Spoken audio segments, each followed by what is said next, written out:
ابو ذر ایک جوڑا پہنے ہوئے تھے اور ان کا غلام بھی جوڑا پہنے ہوئے تھا۔ سبب دریافت کیا گیا تو کہنے لگے کہ میں نے ایک شخص یعنی غلام کو برا بھلا کہا تھا اور اس کی ماں کی غیرت دلائی یعنی گالی دی،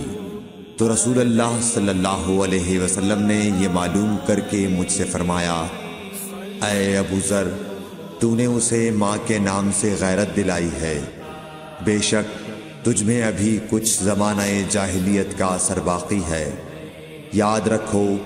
ماتحت لوگ تمہارے بھائی ہیں، اللہ نے اپنی کسی مصلحت کی بنا پر انہیں تمہارے قبضے میں دے رکھا ہے، تو جس کے ماتحت اس کا کوئی بھائی ہو تو اس کو بھی وہی کھلائے جو آپ کھاتا ہے، اور وہ کپڑا اسے پہنائے جو آپ پہنتا ہے، اور ان کو اتنے کام کی تکلیف نہ دو